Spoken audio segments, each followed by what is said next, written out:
Oke, assalamualaikum warahmatullahi wabarakatuh. Nah, di video sebelumnya saya sudah unboxing, jadi kita tahu nih ada barang-barang apa saja di dalam produk Wahel Super Taper ini, Classic Series. Nah, sekarang saya mau go through tentang cara penggunaan nih dari dokumennya, karena ini penting teman-teman. Jangan sampai kita salah menggunakan nih, karena kita nggak bisa langsung menggunakan nih, harus diminyakin dulu dan harus disetting dulu. Nih, deskripsi bagian isi kit Anda mungkin berbeda dari yang ditampilkan. Yang pertama, ini pisau nih. Oke, itu pisau. Jadi yang ini nih.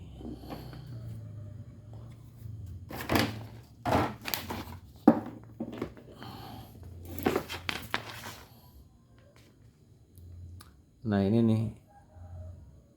Ini pisau. Ini pisau yang bawah ya. Nah, ini pisau nih.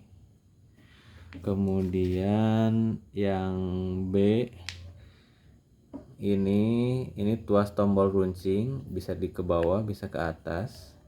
Ke bawah tuh tebal, ke atas tuh tipis.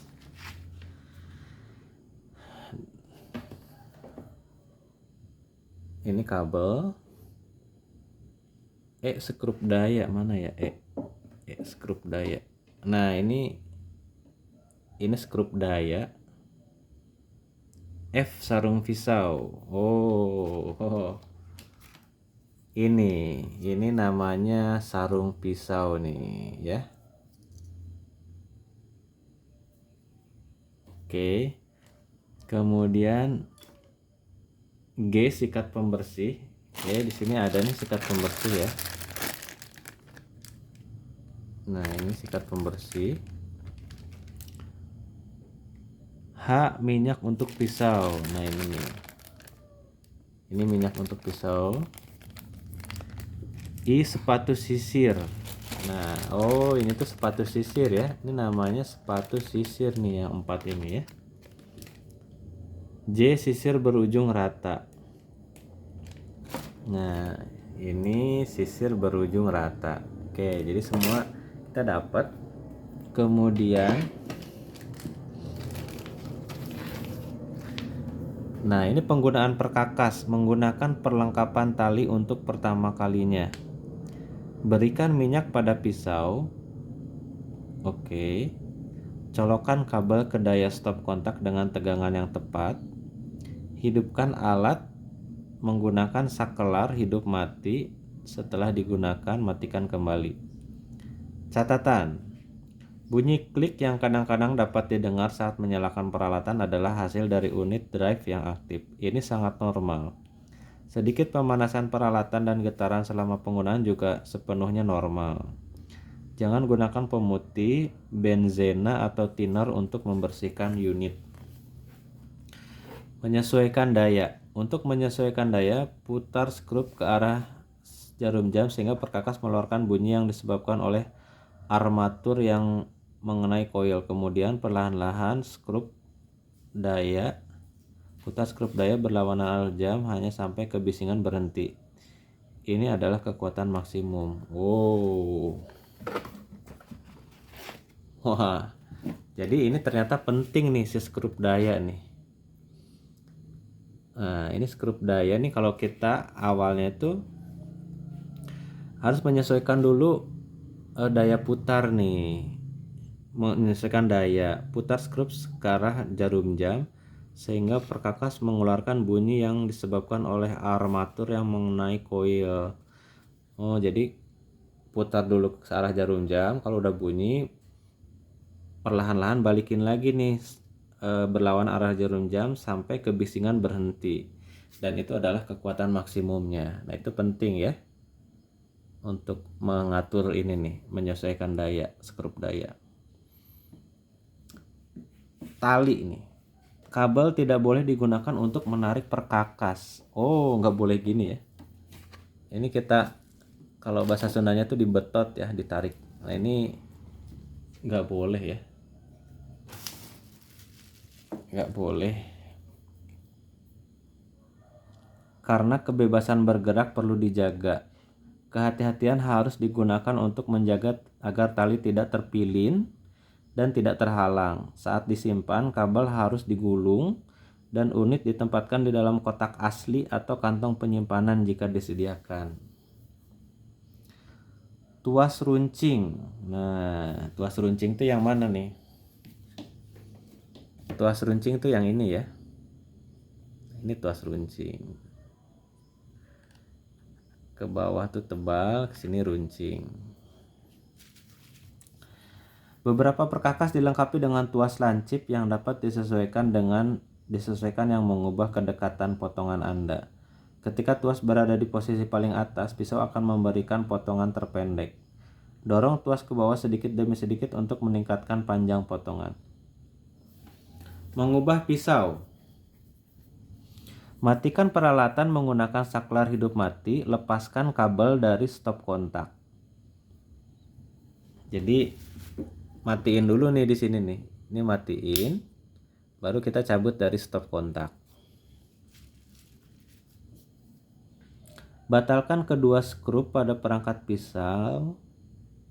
Gambar 3, mana gambar 3? Oh, ini nih. Nah, ini nih. Jadi batalkan tuh longgarkan ya, longgarkan skrupnya. Kemudian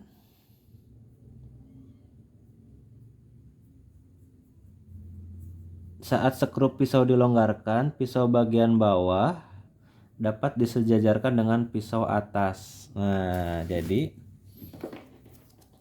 ini kan nanti dilonggarkan nih.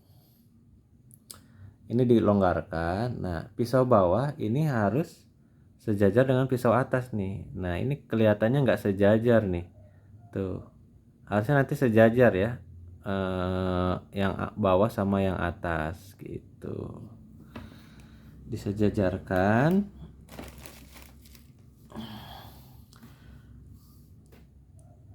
Angkat tuas lancip, letakkan pisau dengan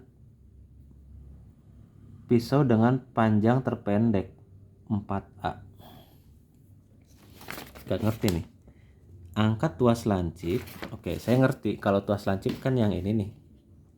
Angkat tuas lancip ke atas berarti ya.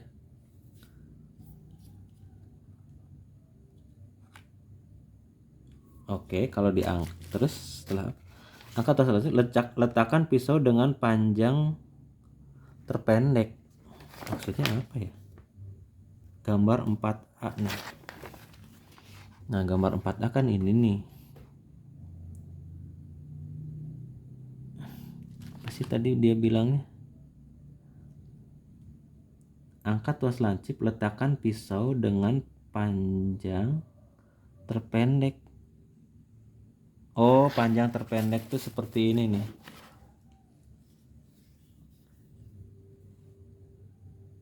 Nah, ini kan terpendek nih, panjangnya udah terpendek nih. Tuh.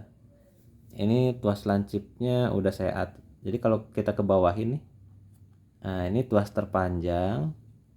Kalau ke sini, ini tuas terpendek nih, ya. Jadi posisinya kalau tuas lancipnya ke atas tuh, pisaunya tuh nggak terlalu jauh dengan pisau yang atasnya nih, jadi pendek ya. Mungkin itu maksudnya. Oke, 4A nih. Jadi gambarnya seperti itu. 4A. Nah, kita baca lagi ya.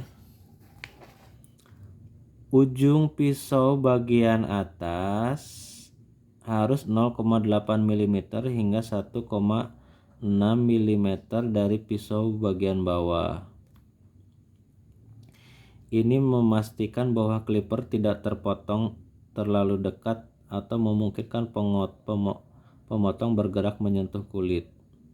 Oh, oke.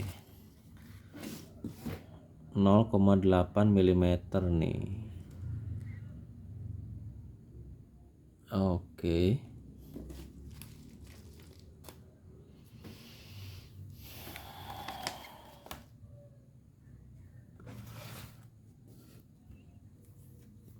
Nah, ini sebenarnya belum mengerti nih. Ini memastikan bahwa clipper tidak terpotong atau terlalu dekat. Gigi kiri ekstrim dari pisau atas harus menutupi atau sedikit ke kiri dari gigi kecil pertama dari pisau bawah. Gambar yang mana nih gambar? Yang B ya.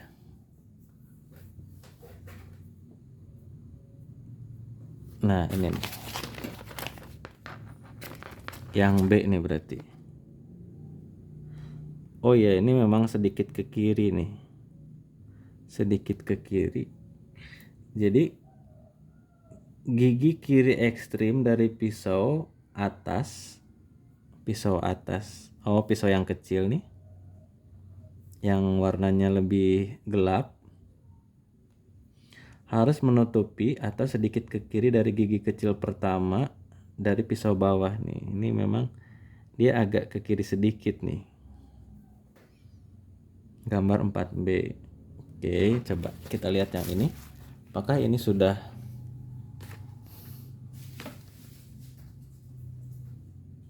Nah, kalau ini pas ya.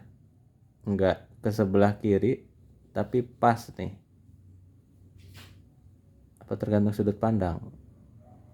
Enggak sih, ini pas. Oke, pas ya. Itu boleh pas atau sedikit ke kiri.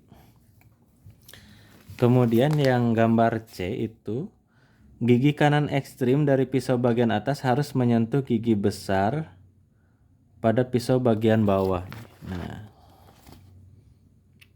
harus menyentuh gigi besar nih. Oke, kita lihat ya. Ini kelihatan nggak barusan? Nah, yang bagian C ya, perhatikan tuh. Gigi pisau atas tuh apa namanya? Menyentuh bagian yang kanan. Nah, ini sama nih, ini menyentuh ya nih. Yang paling kanan nih gigi atas menyentuh yang ini nih. Oke, jadi ini kayaknya settingannya udah bener.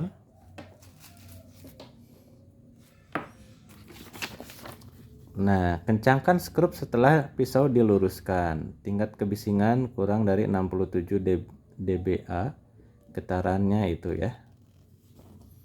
Nah, di sini kok nggak disebutin minyak ya? Cara pakai minyaknya.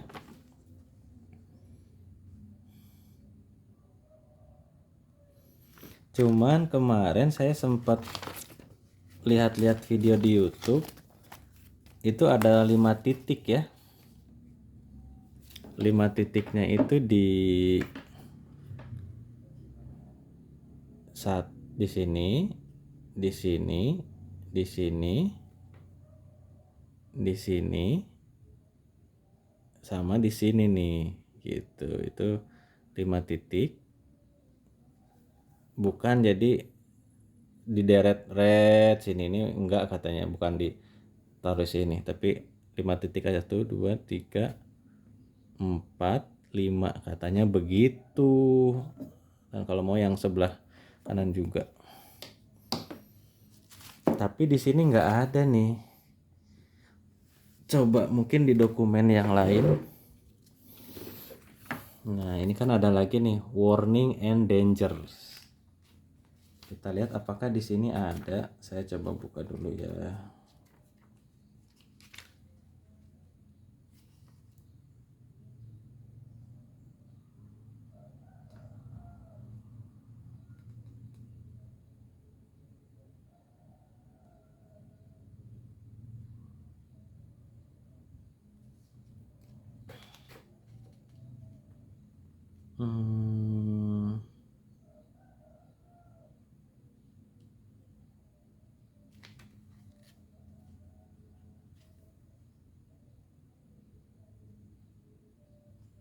Kita cari yang bahasa Indonesia.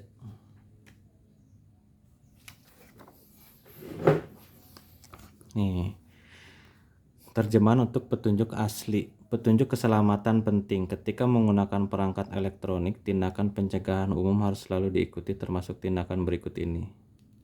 Bacalah semua petunjuk sebelum menggunakan perangkat ini.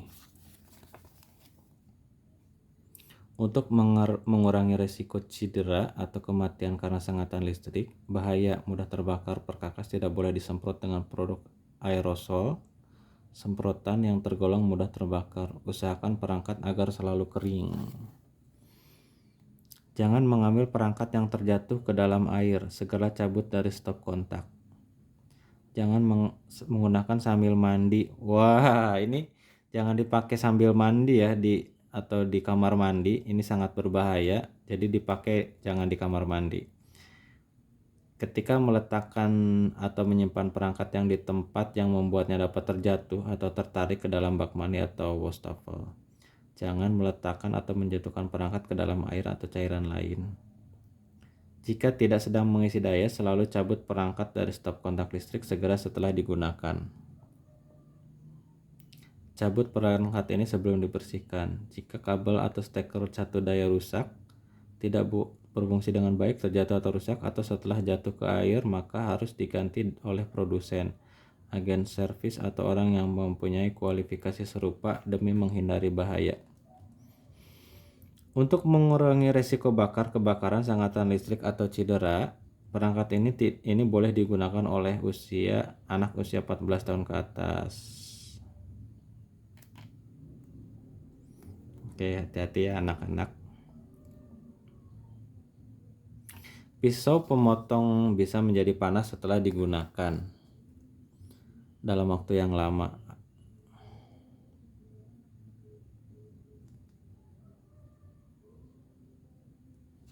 Jangan menggunakan kabel sebagai pegangan.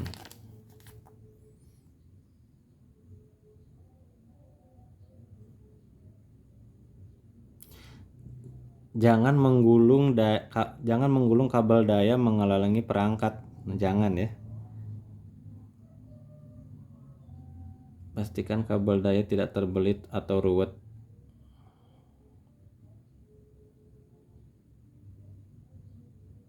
Jangan membakar perangkat.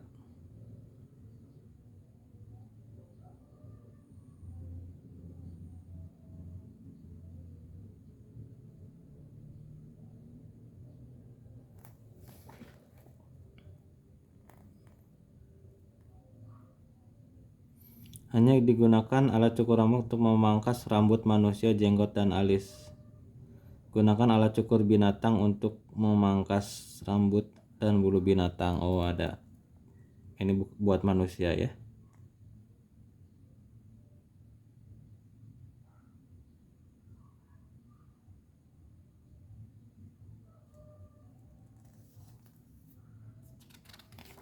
Nah, sudah sih. Nah, ini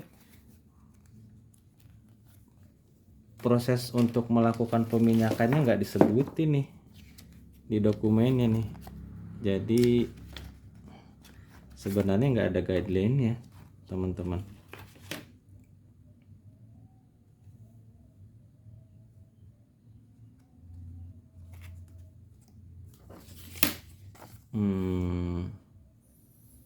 Oke. Mungkin itu aja ya buat teman-teman yang pengen bertanya nih, silahkan tulis di kolom komentar. Mudah-mudahan video saya bermanfaat baik untuk saya maupun teman-teman semua. Assalamualaikum warahmatullahi wabarakatuh.